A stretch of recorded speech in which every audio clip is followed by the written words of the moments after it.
Okay, I'm Bill Wheeler, William Wheeler. I'm the oldest son of Cy Wheeler that ran the grocery store on the corner of Main and Elm and Hubbardston, and the oldest of three boys. It's Maury. Is now 80. He's just passed away. And then my youngest brother, John, and we lived above the store. In other words, that's where I was raised. The whole family was raised above the store, and of course I've got all kinds of memories of the store, and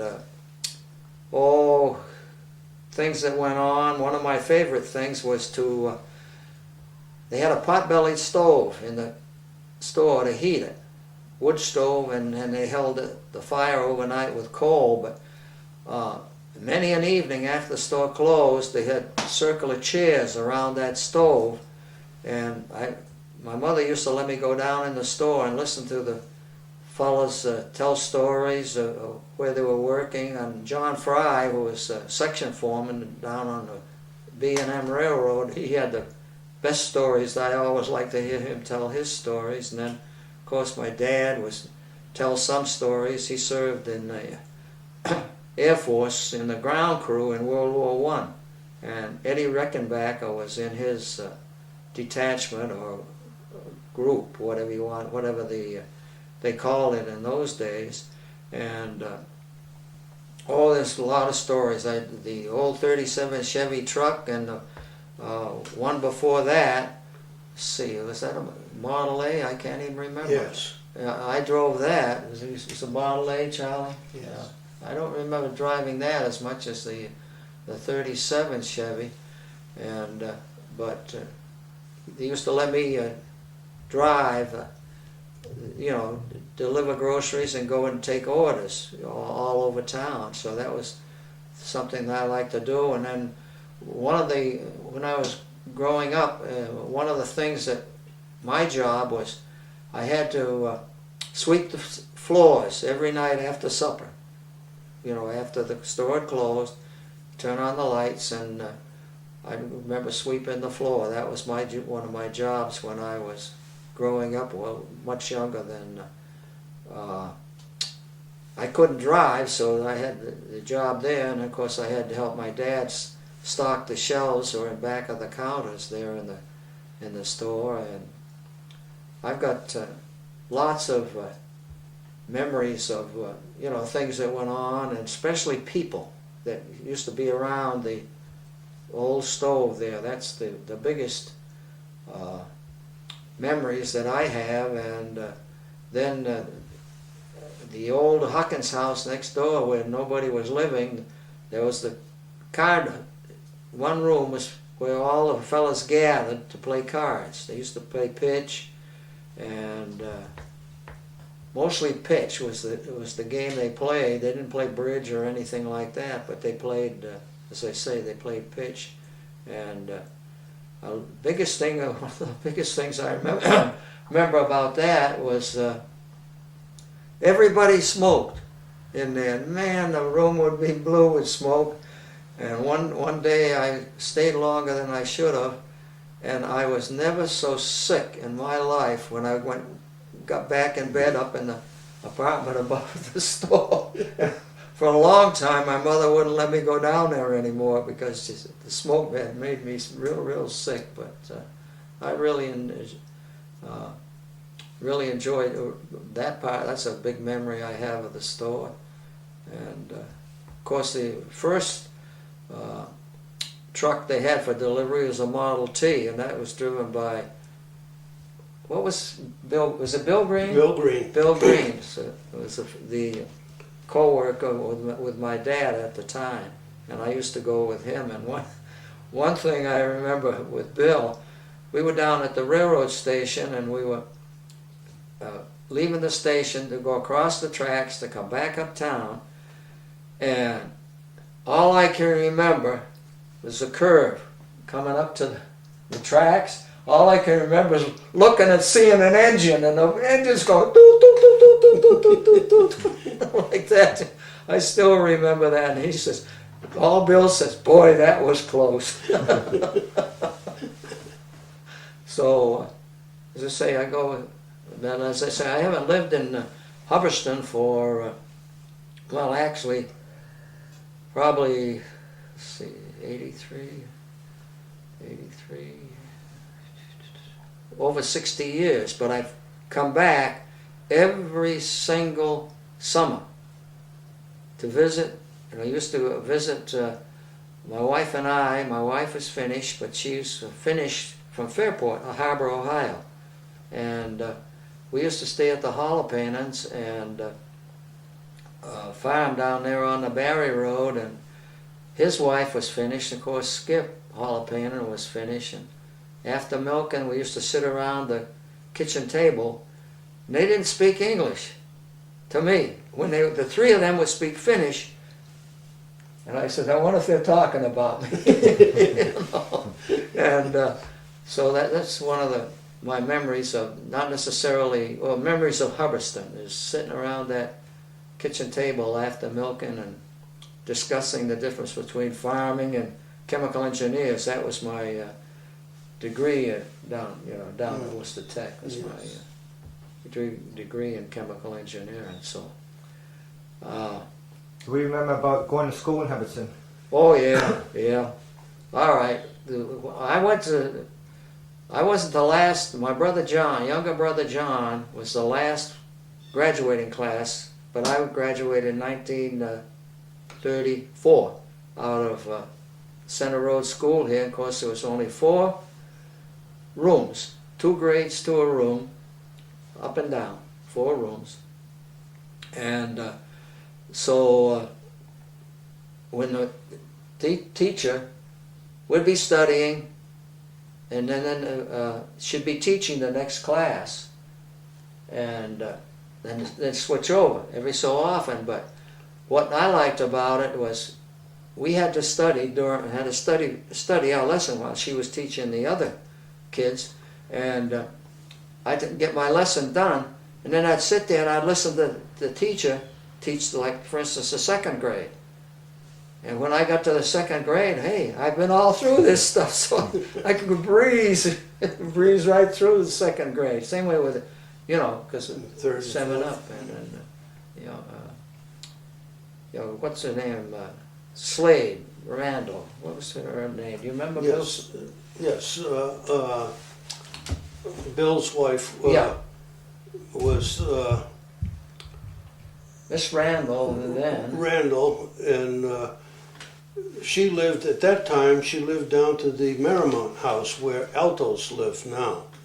That was a rooming house. Oh. And she lived there until the time that she married Bill.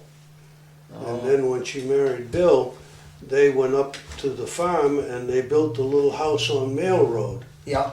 And they lived right there in that house. And I can remember my Aunt Allie Fry, who lived across from the store, would say, I know what time Mrs. Slade got up in the morning because I could see her kitchen light come on right from the corner opposite the Wheeler store. Oh, because it was so clear you could look right out across all the way over to the Slade farm and to the Mail Road. Oh, no kidding. Now there's so much tree growth you can't see that. Yeah. Well, what year did you get out of Center Roads? Well, I got out of this grammar school here in 39. 39. Actually, 39 is when the new center school opened up. Well, you graduated from the new center school? And I graduated from the new center school. Okay, well then, let's see, my brother John must have been a year ahead of you. He's a year ahead of me. Yeah. And what do you remember about the fire of 1929 on Main Street here? Oh, yeah, I was, of course, living in the store, and of course, all the noise woke me up, and my mother and Dad wouldn't let us go out of the house to go down to the fire, of course, but you could see all lit up, you know, this end of Main Street. And but one of the biggest things that I remember about the fire, they had to go down to Brigham Pond to get water for the fire. Well, now they had, I don't know where all the fire companies came from, but there was like Barry and Princeton and And even Peterson. Worcester. You clear down to Worcester, John? Yes, I remember very much because my father took all of the youngest of our family up to my grandfather's opposite the Wheeler store while the fire was going, because my oldest brother Hobart and my cousin Orrin Taylor, he had them stay on the back roof, which was a flat roof, and they had 5 gallons of water, pails of water, so when the embers from the fire would land on that roof, they were to extinguish it. Oh. And we couldn't. But the big thing that I remember from my grandfather's house was looking across the street, right in front of the common where the old hydrant used to be there, was the Worcester fire engine, was relaying water Yeah. from the Brigham Pond. There was one down at the corner where the power company, remember the station? Yeah. Was there halfway down the Worcester Road, and they relayed to that one, and they relayed to the one in front of the common on up to this end of Main Street to extinguish fire. Well, that you know, kind of answers one of my questions. I didn't realize the one was down there on where the power station was, but all I can remember was that I got the story that they got down there and they had two of the same ends, you know, like two female ends of the hose, and they didn't have a connector. So they had to switch a line of hose from the common down to there, and I can remember them they sent a truck, it wasn't a fire truck, down there, towing the hose and grabbing the end and towing it, you know, they had to switch the hose around all that length of time, so they lost some time because no fire department had a connector that would fit. I remember that. Yeah. And tell me about electricity and telephone coming to Hubbardston. What about When electricity came and telephone. Wait a minute. What about the telephone now? When they first came to Hubbardston, the telephone and electricity. That's real interesting. The old telephone exchange, you've seen pictures of them where they take a cord and plug in, and you see, I remember seeing pictures of big telephone exchanges, girls, and they plug it in, you know, they connect you with, pick up two of them, connect. The central was the room that's right over there, next room to this one, is there. And my aunts, I had 3 old maid aunts, and they were the telephone girls for the village of Hubbardston. And they had a special bedroom next to the telephone room, they called it, so if somebody rang in at night, they could turn on the light and, you know, make the connection. And the biggest thing I remember about that is, I don't know, the board was about this big and had all these keys that would come down, and each key represented a telephone. And people had like 10-party lines, and all right, if they rang, you could have one short, somebody else had one long, somebody had 2 shorts and a long, or 2 longs and a short, so they could get about 10 people, and then you buzz, buzz, buzz, like that, and you would answer it, but it would ring all 9, so it was a real party line in those days. You know, you could listen in on, well, so-and-so, you knew who was on your line. You could listen to all the gossip in town, being very careful.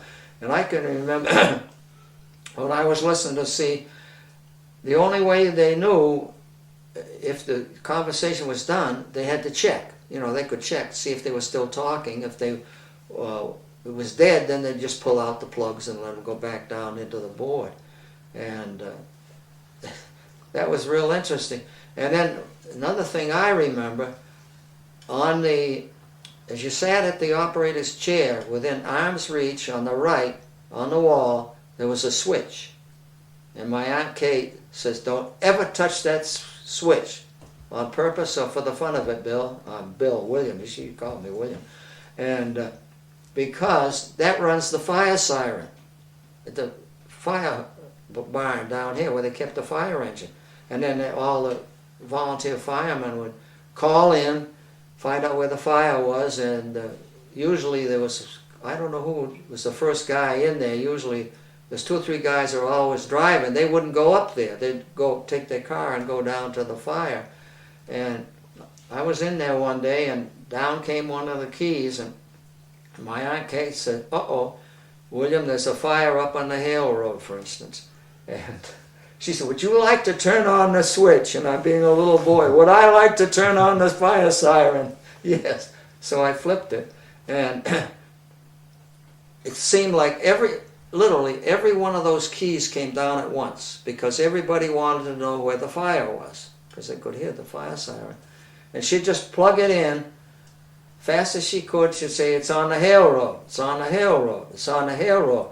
Well, you might be wanting to talk with your son that was across town or something like that, but all she did was say, everyone that was down, the fire's on the Hale Road.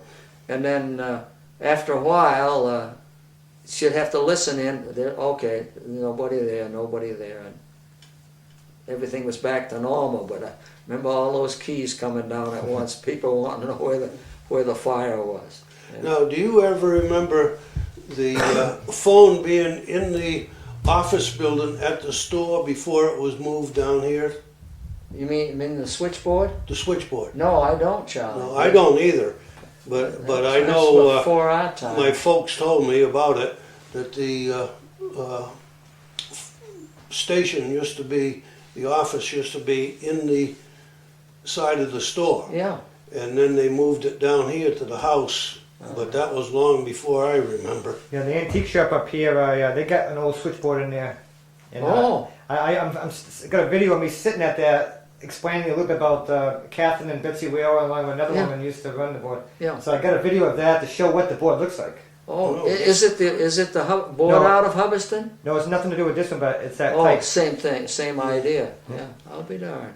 But as a kid, I can remember when we were kids, we'd go up on my grandfather's hill, and where the New England power line came through, there was a phone there on the pole that the linemen could use in an emergency and whatnot.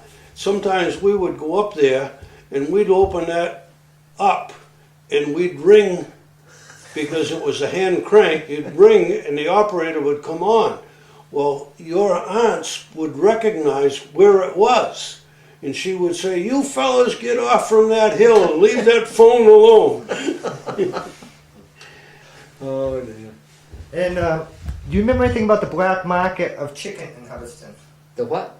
In World War II, the Hubbardston farmers were selling chicken on the black market because they're getting twice what the government allowed. No, I don't, Yes. because I was out of town at the time, and then I went into the service, so I don't remember that.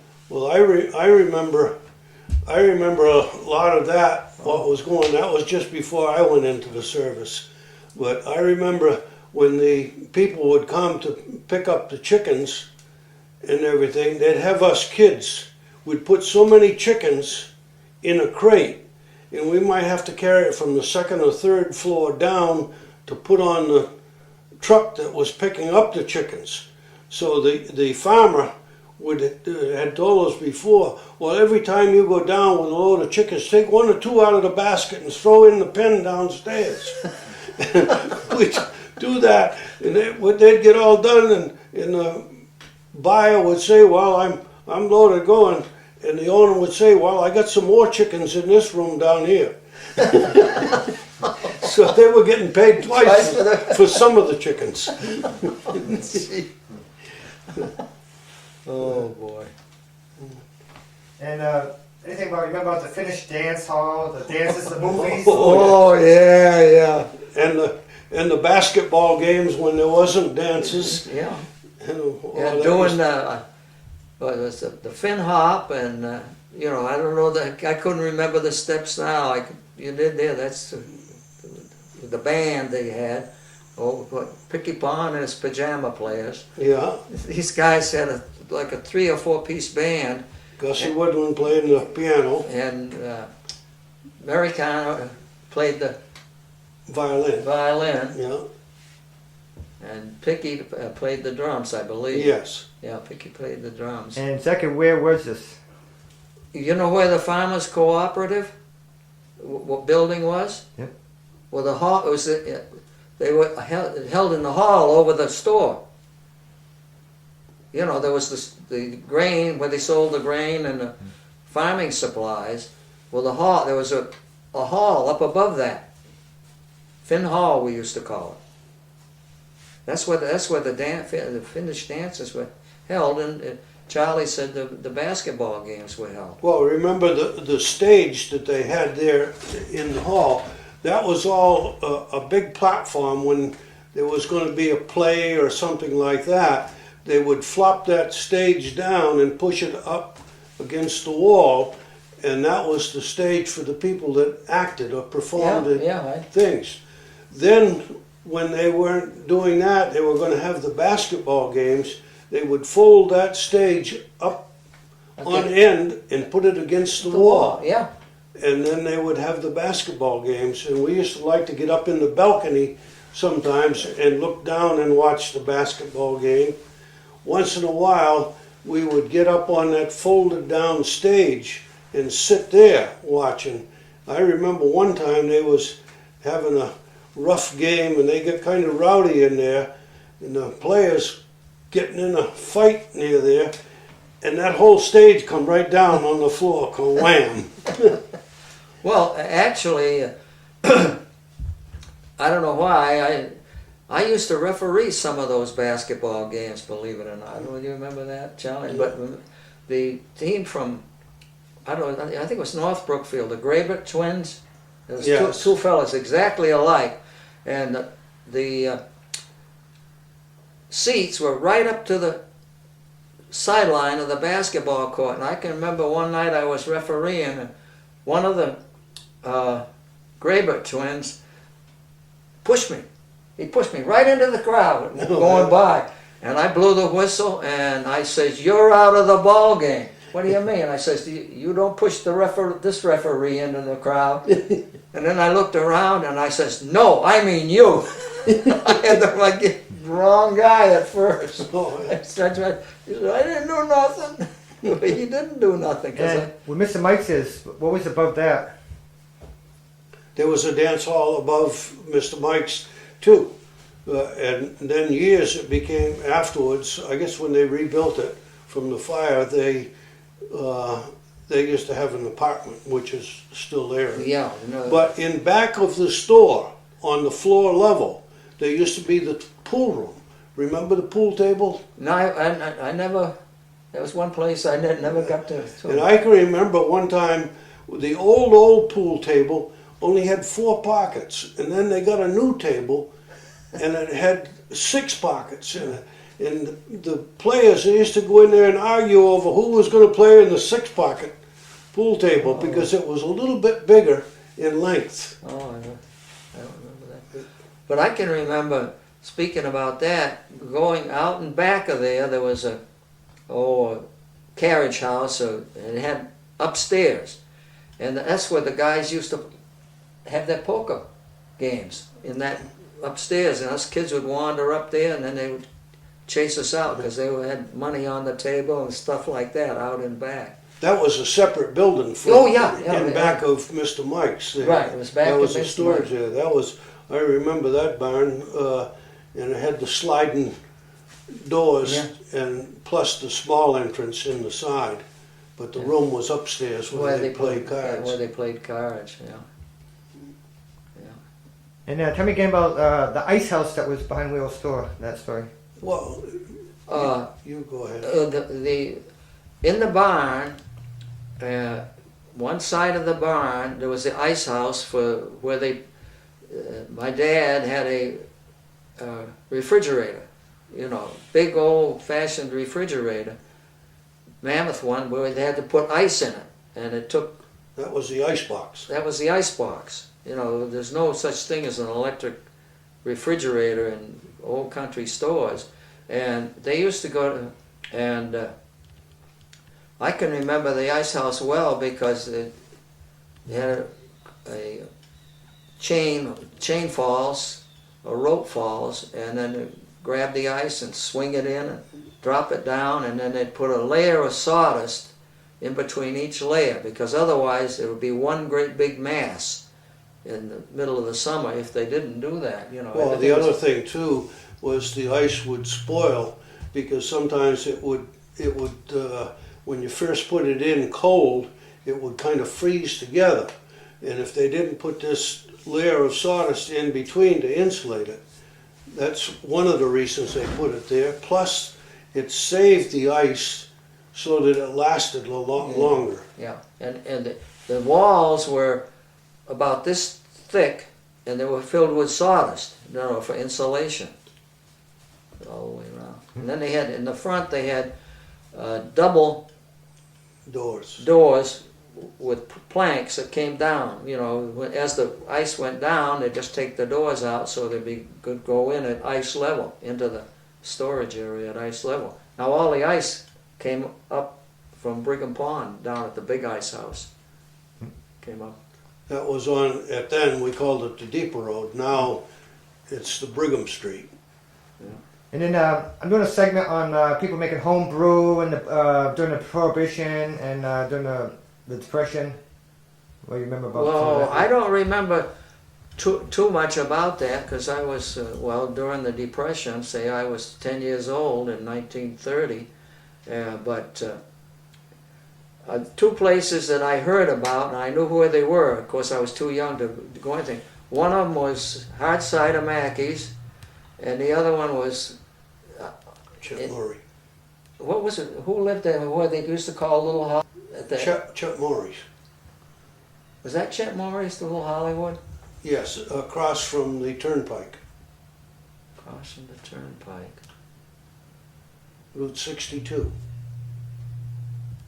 No. This one was, you know where, that intersection where Dick Lyons used to live? Or still does, and I know. Spud Taylor's wife is I know where you're talking. right near that intersection. Yes, I know now. That was another one. Yes. Yeah. That wasn't Murray's. No, that was that little Hollywood, and then Yes. That was on Heelville Road. yeah, and then Bemis on Bemis Road, further off the Westminster Road. Yeah. Well, They he dealt mostly in hard cider. Well, I can remember talking about goings on around the stove, in the store, listening to guys say, "Hey, I went up Bemis Road today, and I say things are going good." They said the corn's squeezing, you can smell it. You could smell it driving by the house. You know. Well, I remember when we used to plow snow with the old Holt snow plow, and we'd go out. We'd go down the Bemis Road, go past the Bemis place, we'd go out to the Cushman farm and turn around and come back, and then Bemis had a driveway that would go up around the house and back down to the road the other side. We would drive up in the road toward the garage, which was on the end, stop the machine and go in, and Mrs. Bemis would have sandwiches and coffee for us. And I could always remember her saying, "Edward, don't you give those young fellows any of that hard stuff," because he always would bring out the hard stuff for the older lightning people. or whatever, yeah. When we'd get finished, then we would go around the house and back way. He had his driveway all plowed out for just a few hard cider samples. Yeah. But I remember Chet Murray down on Murray Road across Route 62. out there, and he used to hide his hard stuff that he would make to keep it cool in the brook under the bridge going across. Well, the old drunks, they got acquainted with that, so they'd go down and steal it from him. So what he did then, he put it in the well across the road from his house, right directly across. There was the old well there. So he would put the hard stuff down in the well, and then when people came to get it, it was in sight, so nobody stole it from him. Yeah. Oh God. Then he moved from there up to the Barry Road, where Chet Jr. Yeah. Lived. Yeah. But I can remember my dad, and I actually saw it. There's a place on that river you're talking about, where the bridge was. There's a bank of sand or mud that they made red paint out of it. I don't know, they roasted it and then evidently put it in with turpentine or whatever, you know, to make the lead paint.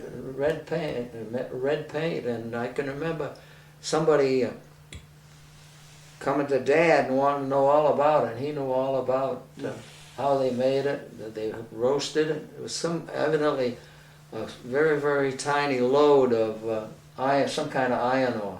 And Yeah, they well, roasted it would have been lead mixed in it. lead. Okay, Yes. yeah. But he told me about that, and I had some, and I used to mix with linseed oil and turpentine to stain my wood carvings. Oh, no kidding. And Si told me about it, yeah. Yeah, that's interesting. That you know what comes around goes around, or is it the other way? Goes around, comes around, or something like that. Here you are today using some of that stuff that they were using for painting barns many years ago. Then Si would tell me about a cave up on the back road. And when I come back and described and proved that I've been there, he'd tell me of another cave. Yes. And another one. Oh, that you mean Up on the New Templeton Road. Yeah, Yes. up on the New Templeton Road. Up there on the New Templeton Road is the highest elevation in Hubbardston. Right on the stone wall line where the Templeton State Forest meets the Hubbardston State Forest, the elevation there is 1,313 feet. Oh, But coming a little bit south toward the New Templeton Road was the highest elevation in Hubbardston, which was 1,326 feet. Then the next highest is over in the Pitcherville area where the ledges are, and that is 1,285 feet. And then at Gates's Hill, that is 1,211 feet. are those places marked, or those markers that the Yes. state put down Yes, for their survey crews? You know, for the elevation if they want to it's a find. little brass Yeah. marker that's With all- either put in the ledge or it's put in the granite stone Yeah. Right. column that they The put in. benchmarks, they call them. Yes. Oh, another place. You ever hear of the Copper's Mine? In Pitcherville, yeah. Yeah. Yes. Okay. Yeah. This was Yeah, somebody that- they that had is- fool's gold. You know, they thought they had a gold mine there. Well, up until, probably maybe 20 years ago, that was still an open big hole right there on the corner. Then the highway department, for fear somebody would go into that hole, they filled it in with gravel Oh, I and didn't. old dirt. Yes, yeah, I hadn't they heard filled that in so that it would be no danger of a vehicle going off in there. Because at first, for many years, there was nothing but a wooden rail on the edge of the road as a Edge of the road. guardrail. And somebody could have very easily gone right through that rail and down into the to the big Yeah, hole. you think of the Carpus pit hole up on the New Templeton Road. Yes. But then down on Ragged Hill Road, there was a ledges where there was a Carpus mine. Yes. Well, Well, that was another one. That's another one. Yeah. The one on the Templeton Road and the one in. And there was an Indian grinding stone up there that was on the side of the road. Somebody stole it now. Oh, near where Near- Fletcher's. Right near that pit mine there. Yeah, it's right where Fletcher's go in. They're the graves up in Templeton. They're the ones that own the graves, sandbanks, and they have the concrete. On the Copper's mine, a number of years ago when my wife was living, I wanted to show her this hole in the ground. So we're driving up and down. I said, it's real close to the road. There used to be a railing there. I said, the railing's probably gone, but the hole ought to be there. Now I know. Now I know why the hole wasn't there. We never did find it. Oh boy. And what about the factories and mills that were around Hubbardston? They were pretty well gone when I was a kid. Yeah, they were petering out. The mill down on Brigham Pond. What was the? That was McWilliams. Yeah, that was still. What were they making there? Chairs? Well, they made blankets there, but then. No, But you're talking about on the other end, on the Brigham Street yeah, side. that's Well, that was the chair factory there. yeah, that's the one. Yes. Because I can remember the mill itself was gone, but the big old chimney was still there. Yeah. And they kicked out the side of it and put a few sticks of dynamite in it and blew it over. Yeah. That's about all I heard. And remember when that mill was there, that mill pond before the bridge, Yeah. they used to put the logs in there to keep the worms from getting into them before they cut it for chair stock. Yeah. And the actual mill for cutting that into lumber was right on the corner of Evergreen and Brigham, Oh. which at those days we knew as New Road and Depot Road. Yeah. And that's why that upper end of the Brigham Pond was so full of silt in the bottom of the pond, because that mill, they used to blow the sawdust and it Oh. would go into the brook and into the pond. Remember when I was in the Boy Scouts and we replenished Sandy Beach, little stone pier out there.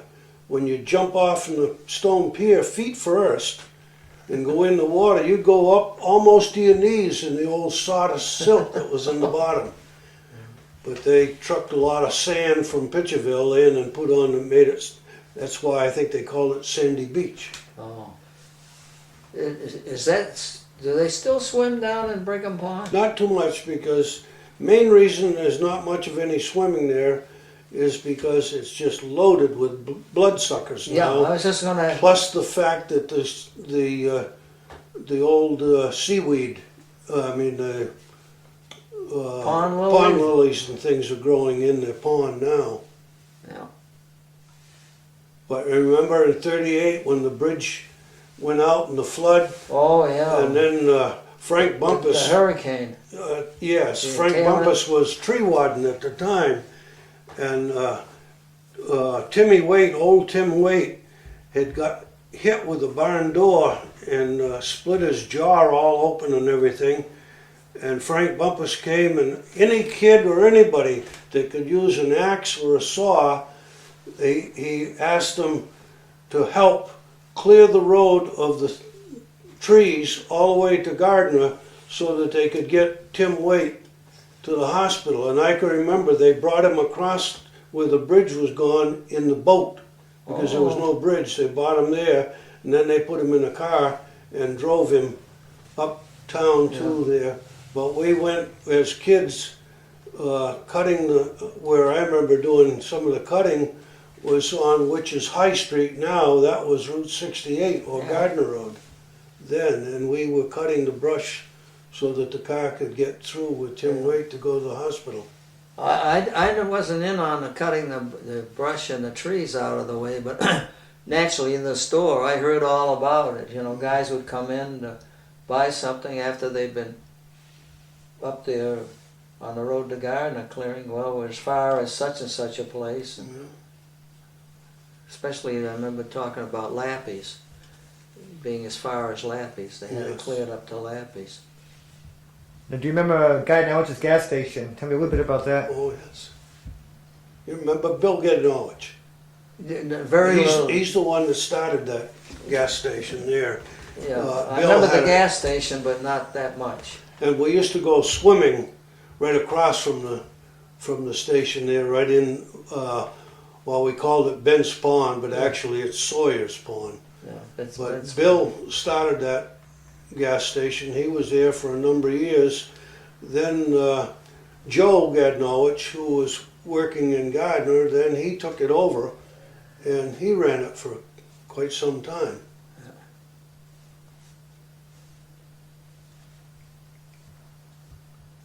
So. And about the dairy farms in town? All kinds of them. All kinds of, well, the one I remember the most was Slade's. Bill Slade up on the Hale Road. He used to deliver milk, you know, the old-fashioned milkman, and it was a, I don't know what year, it was, anyway, it was a pickup truck. They had a roof over it, same as that old 37 Chevy. Yes. And I remember it was kind of a blue-gray with the different crates in it. But I used to walk from the store up to, well, about where up by the Congregational Church, and he'd pick me up, and then I was his delivery boy along Main Street and a little bit down the Barry Road and Brigham Street, Depot Road. Not that much, it wasn't anything down the Worcester Road, but then it'd be time to go to school. Yeah. Yeah, I can remember that. Cold. Yeah, some people had a little door next to, usually it was a side door, a little door, and there was a box where you set the milk inside. Yes. So it wouldn't freeze. Yeah.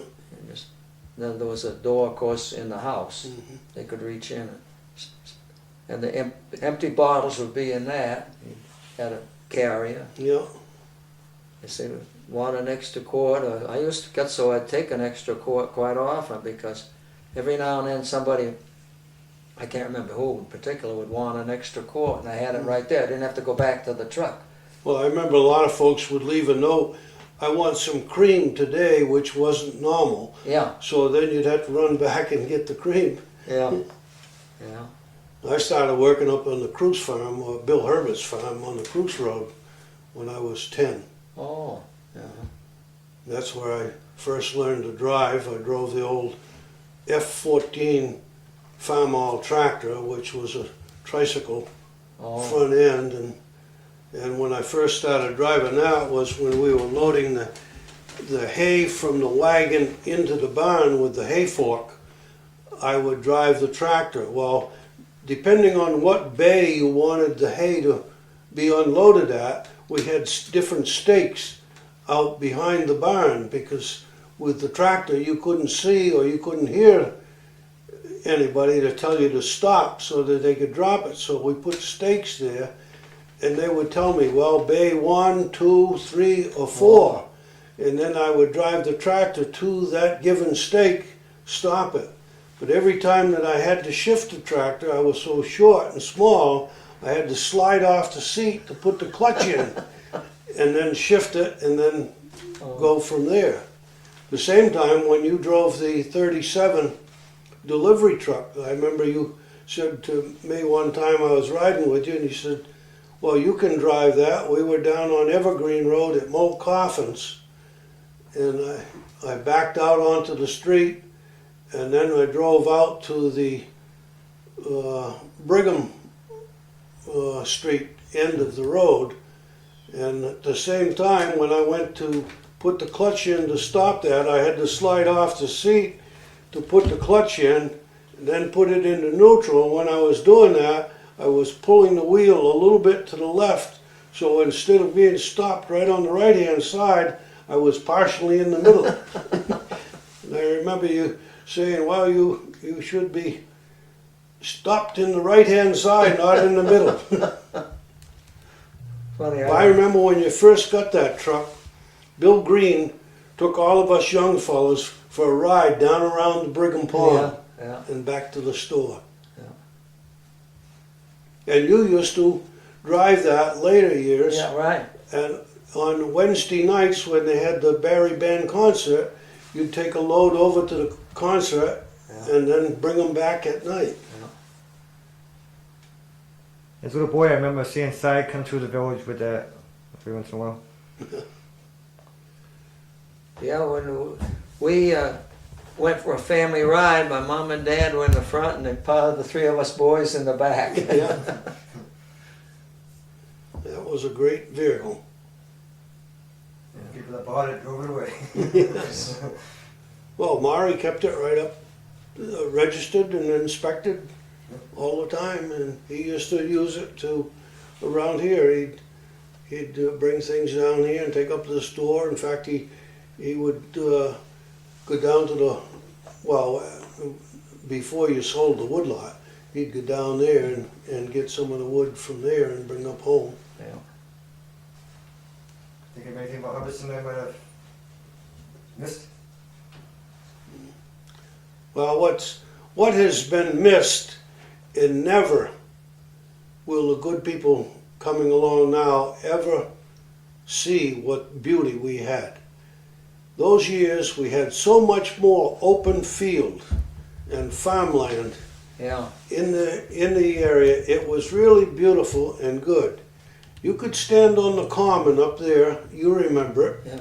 very well, and look down and see Ed Bemis's house on the Bemis Road. You could see the roof of the Cunningham barn, which was silver, or metal roof at the time. You could see there. You could look over to see George Howard's farm over on the Howard Road. You could see that very clearly.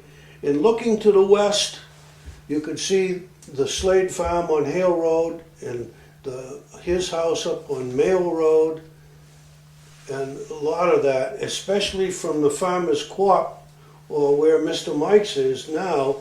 You could look diagonally down and back, and you could see the lower part of the Barry Road. You could see Parsons Road. Yeah.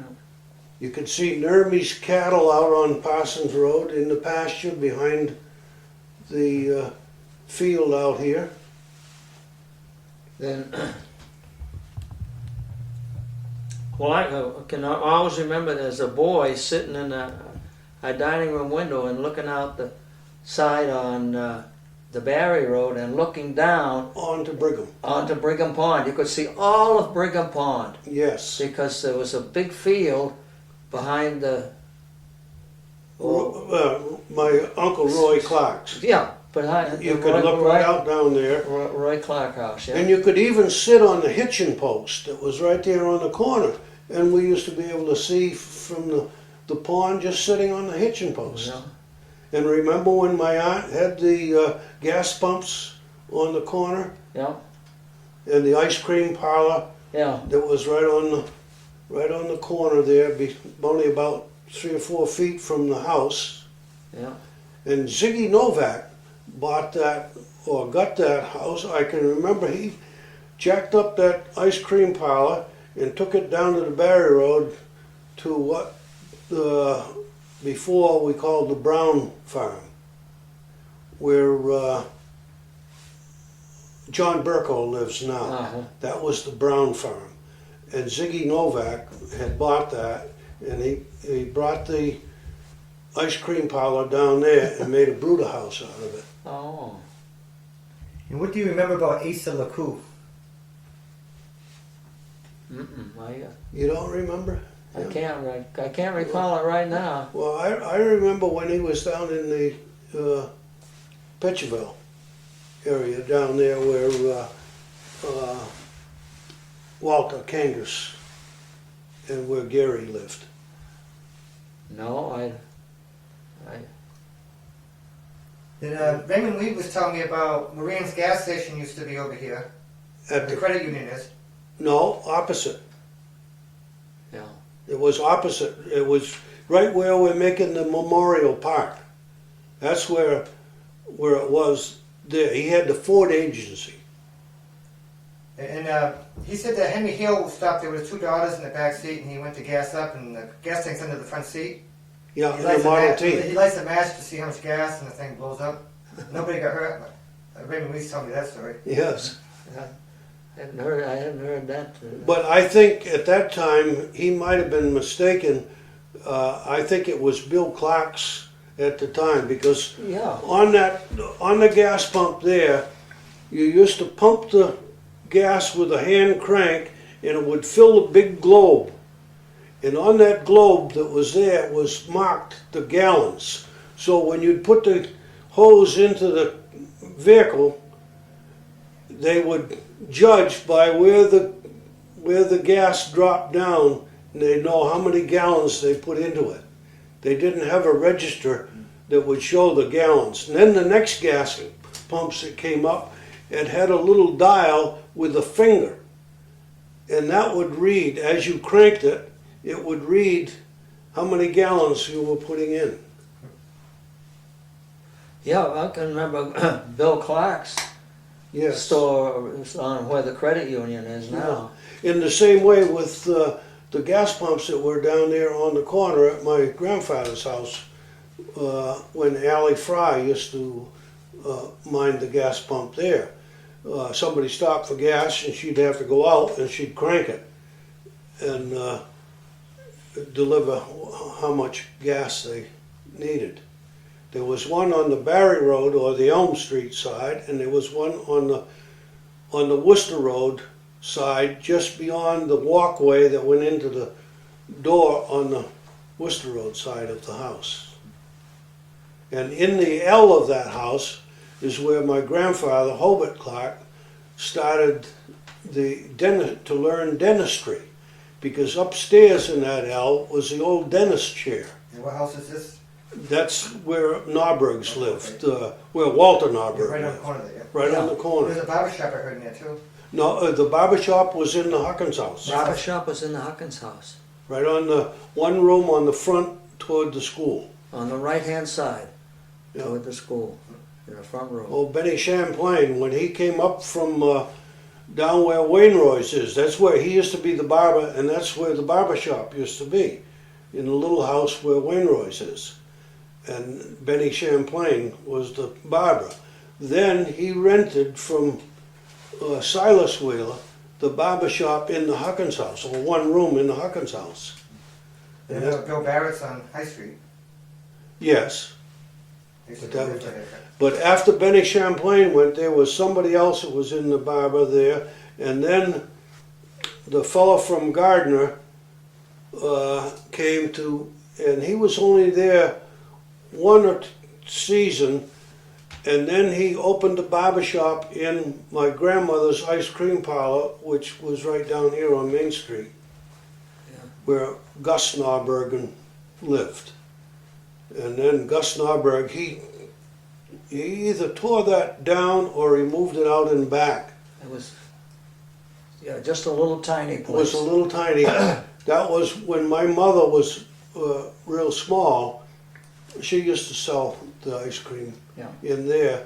Then her sister, Barbara Taylor, that was her ice cream parlor, and she ran that for quite some time. Yeah, I can remember getting a haircut at that one. Well, of course, Benny, Champlain, and then the small one. There's a boot factory on Elm Street. That's where the garden is, This way. where your garden. Yeah. That's why Maury had his. In fact, that's part. That property is part of Maury's estate. That one, I don't know how many. It's not nowhere near a full acre. And it's where he had his garden. He used to walk from the store down diagonally across the street to his garden that he kept right along. You know, just a couple of years he hasn't done much with it, but yeah, I can remember raspberries, bushes, and Well, I remember the boot shop being there, and my oldest sister, Evelyn, when she was going to high school, she used to work there during the summer months, and after school she would work in in the boot shop.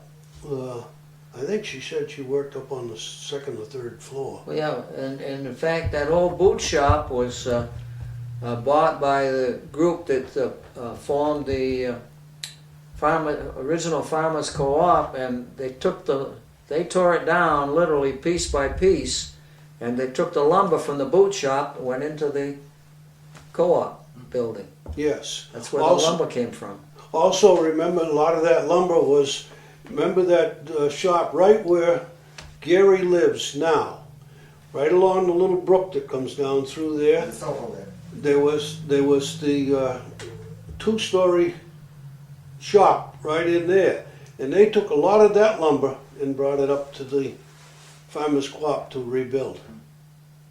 And I found in Pitcherville, they tore a barn down on Ragged Hill and Hospital. One of the interesting things that I remember about Center Road School, I was talking about the pot-bellied stoves in the middle of each, well actually toward the front part of each room. They burned wood, and they used the basement to store cordwood, you know, stove length. And so the various farmers around here would bid on a contract for X number of cords of wood. I don't remember which. But they would bring the cord wood and dump it off at the back of the school, and then they had the windows, basement windows. They'd throw it through the basement windows. Well, now all the wood would be piled there, and they used to hire us kids to move it back. In other words, we're down there throwing, you know, about two or three guys have to handle it to get at the far end, so they could keep dropping it into the through the window, because it filled up. Well, remember that before you get, did that, they used to bring the wood in 4-foot length. And remember, they used to put the piles of 4-foot lengths outside the 3rd and 4th grade. Yeah. And they would have them there. Then the saw rig would come in and cut it to stove length. That's when they threw it in the basement, and the school kids would go down and throw it back. Yeah. Well, a lot of times the Boy Scouts. Yeah, they would give the Boy Scouts a moderate amount of money to throw it back. But I don't know if it was you, Charlie, or someone else was telling me that punishment. Kid misbehaved in class, they sent him down to throw the wood back. Stack wood. Throw the wood back. They didn't sit in the corner, they go down there and throw wood back. Well, I remember very much in the 1st and 2nd grade, and Miss Jacobson was the teacher. And of course, for them to go to the bathroom, they had to go out on the L of the school, and the outhouse was out there. So they had quite a little distance to go. Well, she had us all assigned to doing something, and she was gone there. So while she had gone out, remember the post that used to be in the center of the room? Yeah. I shimmied up the post, and I was right up against the ceiling. And all of a sudden, Miss Jacobson came in the room. Well, I let go of the post and went down, and I landed on the top of the desk that was adjustable, and it knocked it all down out of adjustment with a big bang because I came. And I remember then she went to get Ben Howard, who was janitor of the school at the time, to come in and readjust the desk. And I had to stand or sit in the corner for quite some time. Yeah. And then, did you have Mary Prentice as a teacher? Yes. I think we all did. Yeah. They had this is during World War II, and my wife and I I was on leave, and we came back to Hubbardston, and they were having they were honoring Mary Prentice for 50 years of teaching, and so they had it in the new school, in the auditorium of the new school, and several things I remember about that. I've forgotten who was the MC, and he made a little speech, and he said how hard it was for out-of-towners to come to I always remember this. Out-of-towners to come into Hubbardston and assimilate, you know, get accepted by the people. He said, I want to tell you a story. He says, I've married the Clark girl. I don't know which one. He says, we've lived in town for, I don't know, 20 odd years. And, no, it was Prentice. I'm sorry, Charlie. It was the Prentice girl. He says, I'm not known as, I don't remember his name, so I'm not known as Mr. Smith. I'm known as the guy that married the Prentice girl after 20 years. And that's the way it was. And that's the way it was in the good old days. I'll agree with the good old days.